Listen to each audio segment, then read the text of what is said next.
Mark Wahlberg was set to appear on Stephen Colbert's late-night show to promote his latest action thriller, a film that had already gained momentum in theaters thanks to its gripping storyline and intense performance by Wahlberg himself. The evening was anticipated to be entertaining, insightful, and filled with the sort of humorous banter Colbert is famous for. As Wahlberg stepped onto the stage, the crowd cheered enthusiastically, and he greeted everyone with his familiar rugged charm. At first, the energy between Mark and Stephen seemed friendly, as they discussed Mark's new movie, his intense fitness regimen, and his growing involvement in charity and faith-based projects. The audience appeared to be enjoying the casual tone. But things began to shift when Stephen subtly brought up Mark's controversial past, referencing an old incident from his teenage years that had been heavily covered by media over the decades. Though the topic had been addressed and publicly reconciled by Wahlberg several times, Stephen's tone made it seem like he was revisiting the matter more for provocation than genuine discussion. Mark gave a measured response, acknowledging his past while emphasizing the growth he had gone through as a man and the many contributions he had made since then to make a positive impact. However, Stephen pressed again, this time referencing a recent op-ed that questioned whether Mark's public apologies were sincere or performative. Mark visibly tensed. In his chair, his posture changing as his smile faded slightly. He maintained his composure and again emphasized that he was proud of his redemption arc, and that his work both in Hollywood and in his personal life spoke louder than commentary from strangers. But Stephen continued poking repeating quotes from the article, and saying some critics still doubted Wahlberg's transformation. That's when the atmosphere on set began to sour completely. Mark leaned forward and asked bluntly whether this was meant to be a hit job disguised as comedy. The studio audience began to murmur, unsure whether they were witnessing a scripted moment or a genuine confrontation. The tension between the two men was no longer subtle. As Stephen attempted to lighten the moment with a sarcastic quip, Mark didn't laugh. He responded instead with a sharp tone, asking if there was any actual interest in his new film, or if the interview was simply meant to embarrass him. He pointed out that his team had provided clear boundaries before the appearance, specifically requesting that the interview stay focused on his professional work. Stephen defended his approach, claiming that his show always aimed for honesty and wasn't interested in fluff. Mark responded by saying that honesty was fine, but bad faith was not, and that this wasn't journalism, it was baiting. The room grew quiet. Stephen tried to pivot back to the movie trailer, but Mark interrupted, saying, "You know what, man? I don't need this." He removed his microphone clipped to his shirt and placed it on the table in front of him. The camera zoomed slightly to capture his motion as the audience watched in disbelief. He stood up, clearly agitated but calm enough to avoid theatrics. He nodded to the crowd but didn't look at Stephen as he walked off the set. Stephen sat in stunned silence for a moment before attempting to play it off with a joke about live television, but even his usual confidence seemed shaken. The producers quickly cut to commercial, and the studio was left in shock.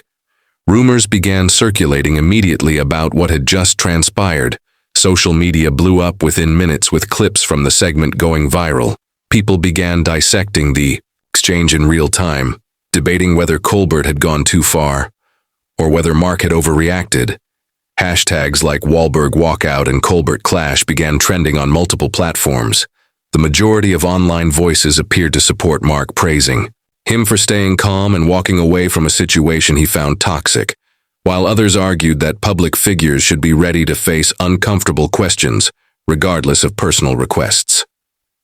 As the network scrambled to issue a statement, Wahlberg's team was already coordinating a post on his social platforms to clarify what had happened and express his disappointment in how things unfolded during what was meant to be a celebratory appearance.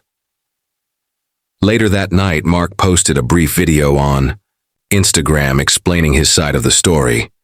He said he came on the show to talk about his film and his mission-driven projects, but instead was baited into a conversation that he found disrespectful. He said he believed in second chances and had spent years proving that actions matter more than gossip or negativity. He thanked his fans for their continued support and said he had no intention of escalating the matter further, but he had to stand up for himself. The post received millions of views and overwhelmingly positive responses. Celebrities chimed in supporting Mark and acknowledging that boundaries need to be respected, even in entertainment. Meanwhile, Colbert's show edited the broadcast version of the episode, omitting most of the contentious exchange, and only airing the first half of the interview before announcing that the guest had to leave early due to a scheduling issue. This further irritated viewers who accused the show of attempting to bury the controversy, rather than address it transparently. In the following days, major entertainment news outlets picked up the story with headlines analyzing the fallout. Some questioned whether Colbert's brand of interview journalism was starting to clash with modern celebrity expectations. Others argued that hosts were under pressure to create viral moments, and that sometimes that pressure resulted in going too far. Wahlberg's image, however, came out stronger than ever, with a fan base that appreciated his candor and his refusal to be publicly shamed. He saw increased interest in both his film and his charity work. Meanwhile, networks behind Colbert's show were reportedly reviewing future guest protocols and reevaluating how much editorial freedom should be granted during live tapings. Sources close to the production said the incident had caused tension among the writers and producers, some of whom believed Colbert's line of questioning was out of touch with the audience's sensibilities. The clash had clearly left its mark not just on viewers, but within the late-night industry itself. Mark Wahlberg continued his promotional tour, avoiding late-night formats entirely. Instead, he opted for podcast appearances, streaming interviews, and direct social media engagement, where he could control the conversation and avoid any further surprises. These platforms welcomed him warmly, allowing him to delve into his film's message, his journey of faith and transformation, and the lessons he's learned along the way. Meanwhile, Colbert made only a vague reference to the incident in the next week's episode, saying, "Sometimes not every guest is ready for the full conversation," which drew mixed reactions from fans and critics alike. While some appreciated the attempt at humor, others felt it dismissed the seriousness of the conflict and failed to show accountability. Wahlberg did not respond to the remark, choosing to keep his focus on the positive response his work was receiving and thanking fans in several interviews for sticking by him throughout the ordeal. The situation prompted broader conversations in media circles about the evolving role of talk show hosts and how much control guests should have over interview topics.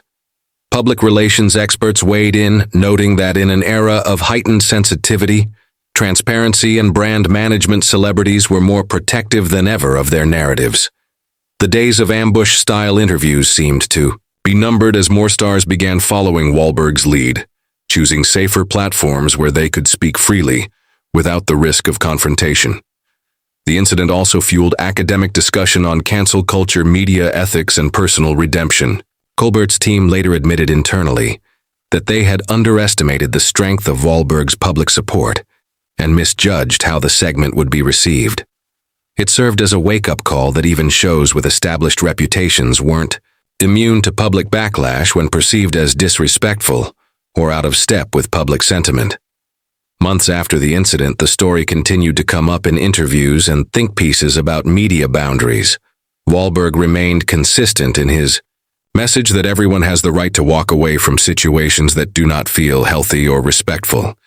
He emphasized that growth does not mean silence, and standing up for oneself is a sign of strength, not weakness. His film ended up being one of the year's surprise hits, with critics praising both his performance and his integrity in promoting it the way he felt was right. Colbert's ratings remained steady, but the dynamic of his interviews began to noticeably shift, with a slightly more cautious tone in his engagements with guests. Future episodes showed clearer boundaries being respected and more mutual understanding being prioritized. A subtle but clear evolution in the format hinted that lessons had indeed been learned, both by the host and the production team, in the aftermath of the fiery clash. Looking back, the confrontation between Mark Wahlberg and Stephen Colbert became more than just a headline. It became a cultural reference point for celebrity interviews gone wrong. It reminded viewers that fame doesn't equate to tolerance for disrespect, and that authenticity still matters in an industry often driven by spectacle. Wahlberg's choice to walk off wasn't about ego. It was about self-worth and demanding to be seen beyond old narratives.